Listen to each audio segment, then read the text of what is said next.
नमस्कार साथियों, स्वागत है आप सभी का अनअकैडमी की let's crack UPSC CSE Hindi channel पर। दोस्तों, अमेरिका के एक राज्य कैलिफोर्निया में उसके कुछ शहरों के आसपास आग की घटनाएं लगातार हम सुनते आ रहे हैं। इन घटनाओं के दौरान कई सारे लोगों की वहां पर डेथ भी हुई है। इसके अलावा जो प्रशासन है वो उस आग को काबू पाने पर अभी भी प्रयासरत है। लेकिन ये आग की घटनाएं किस तरह से हो रही हैं, क्या इसके पीछे कारण है, इस पर तो आज हम बात करेंगे ही। यहाँ पर एक और चीज का जिक्र आया है, पिंक फ्लेम रिटार्डेंट या फायर रिटार्डेंट, जिसका उपयोग वहां पर हवाई जहाजों के माध्यम से किया जा रहा है। लेकिन विज्ञान एवं तकनीक वाले सेक्शन से, खासतौर से केमिकल्स वाले सेक्शन से ऐसे सवाल अक्सर निकल करके आते हैं कि हाल ही में इसका इस्तेमाल किया गया या फायर रिटार्डेंट या ऐसे केमिकल्स जिसके माध्यम से आग को बुझाया जा सकता है या आग की जो फैलने की गति है उसको धीमा किया जा सकता है। इसमें किस तरह के कंपोनेंट उपयोग किए जाते हैं, इसके क्या बेनिफिट्स हैं या क्या इससे पर्यावरण को कोई नुकसान भी हो सकता है, इस तरह के सवालों पर आज के इस टॉपिक पे हम डिस्कस करेंगे। आगे बढ़ते हैं। खबर दी हुई है, fire in Los Angeles, how does the pink flame retardant work. Basically function इसका देखना है, लेकिन क्योंकि आग अपने आप में बहुत बड़ा मुद्दा बन चुका है, उससे इस क्षेत्र में जो आर्थिक और सामाजिक नुकसान हुआ है वो भी अपने आप में बहुत बड़ा है। तो आगे बढ़ने से पहले कुछ जानकारी मैं आपको दे दूं। अभी तक जो कोर्स प्लान आपके लिए 14,999 में था, उसका प्राइस अब और बेहतर हो गया है। आप उसे मात्र 11,999 रुपए में ले सकते हैं। तो प्रीलिम्स की जिन लर्नर्स को तैयारी करनी है या फिर वो इंतजार कर रहे हैं कि प्रीलिम्स के लिए कुछ ऐसा बूस्टअप मिले जिससे जल्दी से क्रैक हो जाए एग्जाम हमारा, तो आप इस प्रोग्राम को ज्वाइन कर सकते हो। इसके अलावा 55% का फ्लैट ऑफ है ऐसे लर्नर्स के लिए जो फुल बैच लेना चाह रहे हैं। तो 23,999 रुपए में आपको 12 महीने का सब्सक्रिप्शन और 25,999 में 18 महीने का सब्सक्रिप्शन मिल जाएगा। इसके अलावा मैंने आपको पहले भी बताया है कि 26 जनवरी को मॉक टेस्ट शुरू हो रहा है, तो इसको जरूर दें, खासतौर से ऐसे लर्नर्स जो 2025 को टारगेट किए हुए हैं। और 22 तारीख को यानी कि आज इसका नोटिफिकेशन भी जारी हो जाएगा। तो नोटिफिकेशन जब आएगा उस पर हम अलग से चर्चा करेंगे। जब मैं ये क्लास रिकॉर्ड कर रहा हूं अभी तक मुझे नोटिफिकेशन मिला नहीं है। इसके अलावा अगर आप कोई भी कोर्स परचेस करते हैं तो इस कोड का एक बार इस्तेमाल जरूर करें, हिम शर्मा। इससे जो भी बेस्ट डिस्काउंट्स होंगे वो आपको अवेल करने का मौका मिल जाएगा। अब आते हैं हमारे टॉपिक पर वापस। तो कैलिफोर्निया के क्षेत्रों में अगर आप देखोगे तो इस तरह से हवाई जहाजों का उपयोग करके आग बढ़ती जा रही है, उस पर काबू पाने का प्रयास किया जा रहा है। और कई सारे क्षेत्र, कई बड़े घर, कई बड़े विलास, मतलब उसमें सेलिब्रिटीज भी आते हैं, सामान्य लोग भी आते हैं, सभी को इस नुकसान का भुगतान करना पड़ रहा है और बहुत बड़े क्षेत्र में फैलती जा रही है। सवाल यह है कि ये आग कैसे लगी होगी, या अभी तक जो भी आग की घटनाएं हम देखते हैं, वनों में आग लग जाती है, शहरों में आग लग जा रही है, इसके क्या कारण है। तो बहुत शॉर्ट में समझेंगे। प्रमुख रूप से दो कारण किसी भी चीज के लिए, इस तरह की घटनाओं के लिए हम जिम्मेदार मान सकते हैं। कैलिफोर्निया की बात हो रही हो, अमेजोन के वर्षा वनों की बात हो रही हो, भारत के किसी क्षेत्र की बात हो रही हो। एक कारण हो सकता है प्राकृतिक कारण, जिसमें प्रकृति की वजह से आग लग रही होगी, और दूसरा मानवीय हस्तक्षेप। प्रकृति के नियमों में जब मानव हस्तक्षेप करने लग जाता है अपनी कुछ गलतियों के जरिए, कुछ स्वार्थों के कारण, तब फिर आग की घटनाएं हमें देखने को मिलती हैं। एक एक करके इनको समझते हैं। अगर हम प्राकृतिक कारणों की तरफ जाएं तो हमें सबसे पहले दिखाई देगा कि ऐसे क्षेत्र जहां पर बिजली की घटनाएं आमतौर पर वज्रपात, इसको हम कह सकते हैं, होती है। तो जब भी कभी पेड़ पौधे या घास सूखी हो और वहां पर बिजली कड़कती हुई गिर जाए तो आग लग सकती है, एक संभावना ये है। और जब भी आग लगेगी, आग गिरेगी, तो फिर उस क्षेत्र में आग काफी ज्यादा बढ़ सकती है। दूसरा एक कारण हो सकता है जलवायु परिवर्तन का। अब जलवायु परिवर्तन यहाँ कैसे जिम्मेदार है। अगर आप कैलिफोर्निया के आसपास के क्षेत्र को देखोगे तो 2022-23 के आसपास, तो 2022-23 के आसपास वहां पर बारिश ठीक ठाक हुई थी, जिससे वहां पर जो घास है या वृक्ष है उनकी वृद्धि बहुत बेहतर हो गई। लेकिन 2024-25 में जब देखेंगे तो बहुत सूखी सर्दियां पड़ी, यानी सब कुछ लगभग सूखता जा रहा है, जिसकी वजह से यही जो वनस्पति है, यही वनस्पति आग पकड़ने का काम कर रही है। तो ग्लोबल वार्मिंग का एक इम्पैक्ट ये है। इसके अलावा ग्लोबल वार्मिंग के चलते कहीं पर सूखा तो कहीं पर बारिश की घटनाएं बढ़ती हुई हमें दिखती हैं। और ऐसा होने पर जो लॉस एंजलिस का एरिया था वो सूखा से ग्रस्त हो गया, और सूखे के चलते फिर वहां पर जो जैसे ही आग ने पकड़ना शुरू किया, आग का लगना शुरू हुआ, ये पूरा का पूरा क्षेत्र लगातार इस फायर के चपेट में आता जा रहा है। एक और यहाँ पर कारण बताया गया है, सांता आना विंड्स।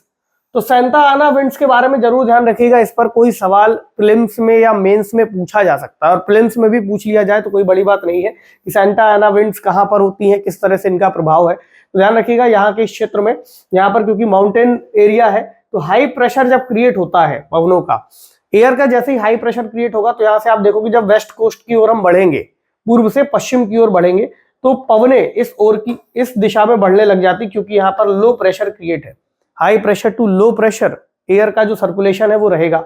अब क्योंकि यहाँ पर क्लिफ्स बहुत है, ठीक है, यहाँ पर माउंटेन एरिया है, तो जब ये यहाँ से गुजरती हैं रेगिस्तानी एरिया से होते हुए, घाटियों से होते हुए, तो जो एयर है बहुत कंप्रेस्ड हो जाती है, और कंप्रेस्ड के साथ साथ गर्म भी हो जाती है और सूखी हो जाती है, जिसकी वजह से अक्सर यहाँ पर जो एरिया है यहाँ आग लगने की घटनाएं हमें देखने और सुनने को मिलती, साथ ही इसके खतरे भी रहते हैं।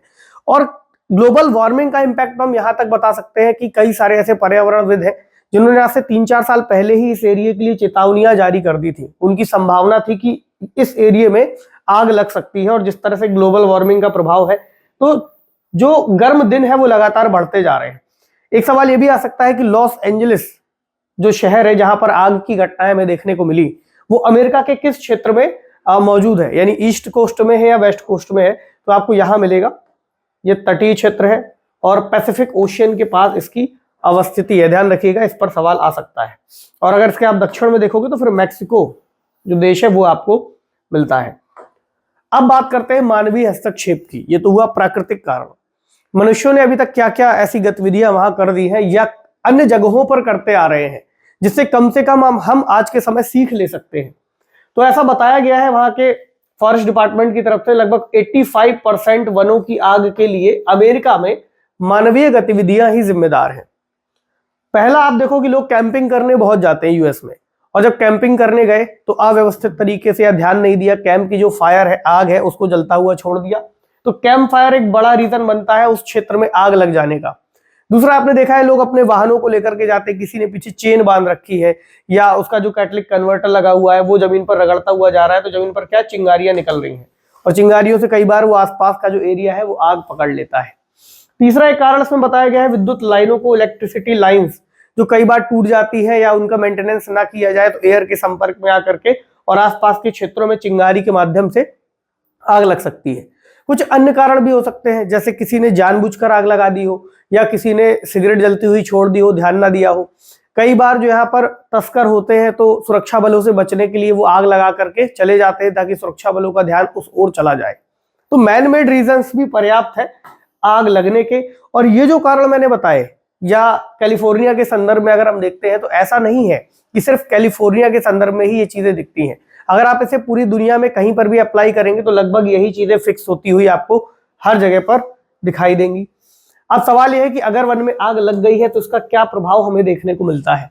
एग्जाम्पल के तौर पर कैलिफोर्निया का ले लीजिए, इसके अलावा भारत में भी ये चेतावनी जताई गई है कि लगभग 34% वेजिटेशन जो हमारा ग्रीन एरिया है वो आग की चपेट में आ सकता है आने वाले समय में। तो जीवन और संपत्ति का विनाश, यानी आप कह सकते हो कि आर्थिक नुकसान यहां पर काफी बड़ा है, लगभग बिलियंस ऑफ डॉलर में यहां पर नुकसान हुआ है कैलिफोर्निया में। वायु प्रदूषण का एक खतरा बहुत ज्यादा बढ़ जाता है, जब भी आग लगेगी तो आप देख रहे हैं कि बहुत सारी गैसेस है ना, और बहुत सारे पॉल्यूटेंट रिलीज होंगे, सूक्ष्म कण निकलेंगे, पीएम पार्टिकल्स निकलेंगे, एसिड्स निकलेंगे, कार्बनिक रसायन, धातुएं, धूल और एलर्जिक जो कंपोनेंट है वो निकलेंगे। हाई टेम्परेचर की वजह से जो लैंड है वो भी डिग्रेड होगी, भूमि का क्षरण होगा, जमीन गर्म होती जाएगी तो उपजाऊ कम होती जाएगी, भूमि के सभी पोषक तत्व और वनस्पतियां नष्ट हो जाएंगी, ठीक है, भूमि बंजर हो जाएगी, अनुपजाऊ हो जाएगी, अनफर्टाइल हो जाएगी, और बायोडायवर्सिटी का भी लॉस है। अगर आपने कुछ तस्वीरें देखी होंगी तो कैलिफोर्निया में बहुत सारे वाइल्ड एनिमल्स जिनको जितना रेस्क्यू किया जा सका उतना किया, लेकिन फिर भी कई सारे ऐसे भी थे जो वहां पर आग की चपेट में आकर के जल करके उनकी डेथ हो गई।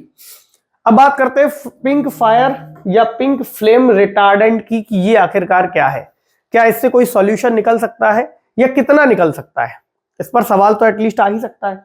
तो एक तरह का केमिकल मिक्सचर है जिसका उपयोग वनों में फैलने वाली आग को धीमा करने या रोकने के लिए किया जाता है। इसमें आप देखोगे तो अमोनियम फॉस्फेट आधारित कई तरह के घोल बनाए जाते हैं, अन्य कुछ केमिकल्स मिलाए जाते हैं, जैसे अमोनियम पॉलीफॉस्फेट जैसे कुछ सॉल्ट, और क्रोमियम और कैडमियम। अब क्रोमियम और कैडमियम जब इसमें मिला दिया गया तो आपको ये बात पता है कि ये विषैली धातुएं हैं, जहरीली धातुएं, जिसका नुकसान एनवायरनमेंट पर और ह्यूमन की लाइफ पर भी हो सकता है।